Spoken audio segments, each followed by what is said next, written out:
نحمده ونصلي على رسوله الكريم أما بعد فقد قال الله تعالى في القرآن العظيم إن الله وملائكته يصلون على النبي يا أيها الذين آمنوا صلوا عليه وسلموا تسليما. وقال أيضا في آية أخرى وإذ قال ربك للملائكة إني جاعل في الأرض خليفة. அல்ஹம்துலில்லாஹ், அல்லாஹ்வினுடைய மிக பெரும் கிருபை, நாம் அனைவரும் அவனுக்கு பிடித்தமான நல் அமல்களை செய்துவிட்டு பரக்கத் பொருந்திய வெள்ளியினுடைய இரவிலே இன்னும் சிறப்பு வாய்ந்த ஆஷுரா தினத்தை எதிர்நோக்கி இருக்கிறோம். இந்த ஆஷுரா தினத்தை அடைவதே மிகப்பெரிய ஒரு பாக்கியம். ஏனென்று சொன்னால் அல்லாஹ் சுப்ஹானஹு வ தஆலா மனிதனுக்கு செய்யக்கூடிய அருள்களிலேயே மிகப்பெரிய ஒரு அருள் என்னவென்று சொன்னால், நன்மை செய்வதின் பக்கம் ஒரு மனிதனை அல்லாஹ் தஆலா கொண்டு போய் சேர்ப்பதுதான். என்று சொன்னால் உலகத்திலே பாவங்களை செய்வது மிகவும் எளிது. ஆனால் நன்மைகளை செய்வதற்கு பல சோதனைகளை தாண்டி, பல பிரச்சனைகளை தாண்டி, ஷைத்தானுடைய தீங்குகளை தாண்டி நாம் நன்மைகள் செய்ய வேண்டிய நிலைமைகளே நாம் இந்த காலத்திலே இருந்திருக்கிறோம். அதிலும் கூட அல்லாஹ் சுப்ஹானஹு வ தஆலா சில மனிதர்களை அனைத்து சிறப்பான நாட்களிலேயும் இந்த மஸ்ஜிதிலே ஒன்று சேர்த்து விடுகிறான். அந்த பாக்கியம் நமக்கு கிடைத்திருக்கிறது. அதற்கு நாம் சுக்ர் செய்ய வேண்டும். இன்னும் நாம் சிந்தித்து பார்த்தோம் என்று சொன்னால், ஆஷுரா தினத்தன்று நோன்பு நோற்க பெருமானார் ஸல்லல்லாஹு அலைஹி வஸல்லம் அவர்கள் நம் அனைவருக்கும் கற்றுக் கொடுத்திருக்கிறார்கள். எதற்காக அந்த நோன்பு என்று கேட்டால், ஹதீஸிலே வருகிறது, ஷுக்ரன், அல்லாஹுவுக்கு நன்றி செலுத்தும் விதமாக. ஏனென்று சொன்னால் பல நபிமார்களுக்கு அல்லாஹ் சுப்ஹானஹு வ தஆலா இந்த நாளில் தான் வெற்றியை கொடுத்தான். குறிப்பாக மூசா அலைஹிஸ்ஸலாம் அவர்களை ஃபிர்அவுனிடமிருந்து அல்லாஹ் சுப்ஹானஹு வ தஆலா காப்பாற்றிய நாள் இந்த நாள் தான். ஆக யகூதிகள் இந்த நாளிலே நோன்பு நோற்று கொண்டிருந்தார்கள். பெருமானார் ஸல்லல்லாஹு அலைஹி வஸல்லம் அவர்கள் மக்காவிலிருந்து மதீனாவுக்கு ஹிஜ்ரத் செய்து வந்து அங்கே யகூதிகள் நோன்பு நோற்க காரணத்தை கேட்டபொழுது அவர்கள் கூறினார்கள், மூசா அலைஹிஸ்ஸலாம் அவர்களை அல்லாஹ் சுப்ஹானஹு வ தஆலா இன்றுதான் காப்பாற்றினான், அதற்கு நாங்கள் நன்றி செலுத்தும் விதமாக நாம் நோன்பு வைக்கிறோம் என்று கூறிய பொழுது பெருமானார் ஸல்லல்லாஹு அலைஹி வஸல்லம் அவர்கள் சொன்னார்கள், உங்களை விட மூசா அலைஹிஸ்ஸலாம் அவர்களுக்கு மிகவும் நெருக்கமானவர்கள் நாங்கள் தான், இந்த அமலை செய்வதற்கு தகுதி வாய்ந்தவர்கள் நாங்கள் தான் என்று கூறி முஸ்லிம்களுக்கு இந்த நோம்பினுடைய இபாதத்தை செய்யுமாறு கட்டளையிட்டார்கள் பெருமானார் ஸல்லல்லாஹு அலைஹி வஸல்லம் அவர்கள். ஆக ஒரு முஃமின் பெருமானார் ஸல்லல்லாஹு அலைஹி வஸல்லம் அவர்களை மட்டும் ஈமான் கொண்டால் முழுமையான முஃமினாக ஆக முடியாது. பெருமானாருக்கு முன்னாடி வாழ்ந்த நபிமார்கள், அவர்களுக்கு கொடுக்கப்பட்ட வேதங்கள் அனைத்தையும் ஈமான் கொண்டால்தான் ஒரு முஃமின் பரிபூர்ணமான முஸ்லிமாக ஆக முடியும் என்பதை பெருமானார் ஸல்லல்லாஹு அலைஹி வஸல்லம் அவர்கள் இந்த சமுதாயத்திற்கு அறிவுறுத்தக்காக வேண்டித்தான் இந்த நோன்பை கடமையாக்கினார்கள். இந்த ஆஷுரா தினத்திலே யார் நோன்பு வைக்கிறார்களோ அவர்கள் செய்த பாவங்கள் அனைத்தையும் அல்லாஹ் சுப்ஹானஹு வ தஆலா மன்னிக்கிறான் என்று பெருமானார் நமக்கு கற்றுக் கொடுக்கிறார்கள்.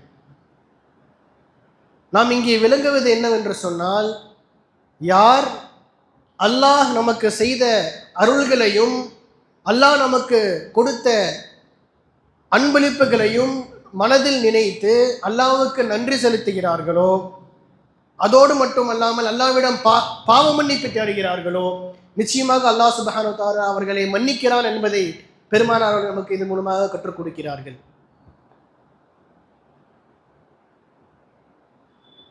குர்ஆனிலே அல்லாஹ் சுப்ஹானஹு வ தஆலா பலவிதமான உபதேசங்களை செய்து கொண்டே இருக்கிறான். நபிமார்களுடைய வரலாறிலே இருக்கட்டும், அல்லாஹ் நேரடியாக நமக்கு பல உபதேசங்களை செய்கிறான். தொழுகுங்கள் என்று சொல்கிறான், ஜக்காத் கொடுங்கள் என்று சொல்கிறான். பொய் சொல்லாதீர்கள் என்று அல்லாஹ் சுப்ஹானஹு வ தஆலா நமக்கு கற்றுக் கொடுக்கிறான். அதில் ஒரு நபி தன்னுடைய மகனுக்கு செய்த உபதேசத்தை அல்லாஹ் சுப்ஹானஹு வ தஆலா கூறி காட்டும் பொழுது அல்லாஹ் தாலா நமக்கு கற்றுக் கொடுக்கக்கூடிய ஒரு விஷயம் என்னவென்று சொன்னால் ரிஸ்க். நம் அனைவரும் இந்த காலத்திலே எதை நோக்கி ஓடிக்கொண்டிருக்கிறோம்? ஒவ்வொரு நாளும் ரிஸ்கை தேடி. நம்முடைய ரிஸ்க் எங்கே இருக்கிறது என்று நமக்கு தெரியாது, அல்லாஹ்வுக்கு தான் தெரியும். அந்த ரிஸ்கை தேடி நாம் ஒவ்வொரு நாளும் சென்று கொண்டிருக்கிறோம், ஓடிக்கொண்டிருக்கிறோம். அந்த ரிஸ்கை பற்றி அல்லாஹ் சுப்ஹானஹு வ தஆலா ஒரு நபியின் மூலமாக நமக்கு அல்லாஹ் தஆலா கற்றுக் கொடுக்கிறான். யா புனைய இன்னஹா இன் தகு மிஸ்கால ஹப்பத்தின் மின் ஹர்தல். ஒரு சிறிய அளவு உன்னுடைய ரிஸ்கில் அல்லாஹ் சுப்ஹானஹு வ தஆலா எழுதிவிட்டால் அது எங்கிருந்தாலும் உன்னிடம் வந்து சேரும். நாம் நினைத்து கொண்டிருக்கிறோம் நாம் அதை நோக்கி சென்று கொண்டிருக்கிறோம் என்று. அவ்வாறு கிடையாது. அல்லாஹ் சுப்ஹானஹு வ தஆலா அவற்றை நம்மை நோக்கி கொண்டு வந்து கொண்டிருக்கிறான். நம்முடைய முயற்சியில் நாம் எதுவும் செய்வது கிடையாது. அல்லாஹ்வுடைய நாட்டமின்றி ஒரு மனிதனால் எந்த ஒரு காரியத்தையும் செய்ய முடியாது. லா ஹவுல வலா குவத இல்லா பில்லாஹ். நம் கையில் எதுவும் கிடையாது, அல்லாஹ்வுடைய கையில் தான் அனைத்து சக்தியும் இருக்கிறது என்பதை ஈமான் கொள்வதுதான் ஒவ்வொரு முஃமினுடைய கடமையாக இருக்கிறது. லுக்மான் அலைஹிஸ்ஸலாம் அவர்கள் தான் அந்த நபி. தன் மகனுக்கு அழகாக கற்றுக் கொடுக்கிறார்கள். யா புனைய இன்னஹா இன் தகு மிஸ்கால ஹப்பத்தின் மின் ஹர்தல் ஃபதகுன் ஃபி ஸஹ்ரத்தின் அவு ஃபிஸ் ஸமாவாதி அவு ஃபில் அர்தி யஅதி பிஹா அல்லாஹ். அது எங்கிருந்தாலும் சரி, பூமியில் இருந்தாலும் சரி, வானத்தில் இருந்தாலும் சரி, யஅதி பிஹா அல்லாஹ், உன் பக்கம் அல்லாஹ் தஆலா கொண்டு வந்து கொடுப்பான். நாம என்ன செய்ய வேண்டும்? அதற்கு பகரமாக அகிமிஸ் ஸலா, தொழுகையை நிலைநாட்டுங்கள். வஅ்முர் பில் மஅரூஃப், நன்மையின் பக்கம் ஏவுங்கள். வன்ஹ அனில் முன்கர், தவறான காரியங்களை விட்டு மக்களை தடுங்கள். ஆனால் இந்த காரியங்களை யார் செய்தார்களோ அத்தகைய மாமனிதர் இதே நாளில்தான் ஷஹீதாக்கப்பட்டார்கள் என்பதையும் நாம் நினைவு கொள்ள வேண்டும். அனைவருக்கும் தெரியும், பெருமானார் ஸல்லல்லாஹு அலைஹி வஸல்லம் அவர்களுக்கு மிகவும் பாசம் மிகுந்த பேரர்கள் ஹசன் ஹுசைன் ரலியல்லாஹு தஆலா அன்ஹுமா. இருவருமே அல்லாஹ்வுடைய பாதையிலே ஷஹீதாக்கப்பட்டார்கள். இந்த செய்தி பெருமானார் ஸல்லல்லாஹு அலைஹி வஸல்லம் அவர்களுக்கு முன்கூட்டியே அறிவிக்கப்பட்டது. நாம் வரலாறிலே காணுவோம், பெருமானார் ஸல்லல்லாஹு அலைஹி வஸல்லம் அவர்கள் ஃபாத்திமா நாகி அவர்களை சந்திப்பதற்காக வேண்டி வருவார்கள். வீட்டிலே ஹசன் ஹுசைன் ரலியல்லாஹு அன்ஹும் அவர்கள் விளையாடி கொண்டிருப்பார்கள். அப்பொழுதுதான் ஜிப்ரீல் அலைஹிஸ்ஸலாம் அவர்கள் பெருமானாருக்கு இந்த செய்தியை சொல்லுவார்கள், உங்களுக்கு பாசமான இந்த 2 பேர குழந்தைகளும் அல்லாஹ்வுடைய பாதையிலே ஷஹீதாக்கப்படுவார்கள். பெருமானார் உடனே அழுக ஆரம்பித்து விடுவார்கள். ஃபாத்திமா நாயகி அவர்கள் பெருமானாரிடத்திலே, யா ரசூலல்லாஹ், எதன் காரணமாக நீங்கள் அழுகிறீர்கள் என்று கேட்ட பொழுது பெருமானார் கூறுவார்கள், எனக்கு இப்பொழுது செய்தி வந்தது, உன்னுடைய மகனார்கள் இருவரும் அல்லாஹ்வுடைய பாதையிலே ஷஹீதாக்கப்படுவார்கள். ஃபாத்திமா நாயகி 2 குழந்தைகளையும் பெற்ற தாய் அல்லவா, அவர்களால் தாங்கிக் கொள்ள முடியவில்லை. பெருமானாரிடத்திலே ஒரு கோரிக்கையை வைத்தார்கள், யா ரசூலல்லாஹ், அனைத்து நபிமார்களுக்கும் அல்லாஹ் சுப்ஹானஹு வ தஆலா பிரத்யேகமாக ஒரு துஆவை வைத்திருக்கிறான். பெருமானார் துஆ கேட்டால் கண்டிப்பாக நடக்கும்.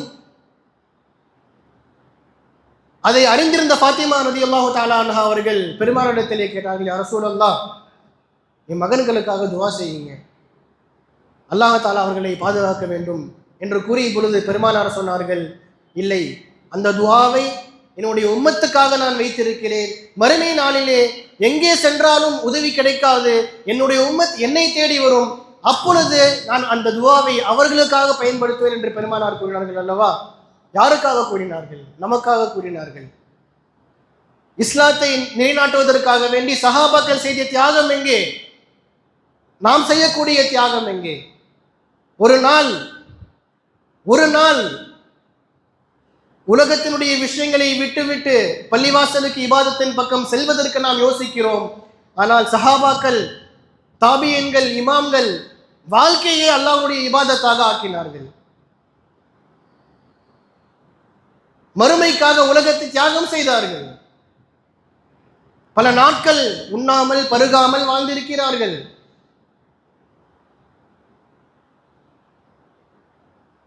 ஷாஃபி ரஹ்மத்துல்லாஹி அலைஹி அவர்கள் வரலாறிலே வருகிறது, பல ஹதீஸுகளை அவர்கள் ஆய்வு செய்து இந்த சமுதாயத்திற்காக வேண்டி பல சட்ட திட்டங்களை ஏற்றுக் கொடுத்தார்கள்.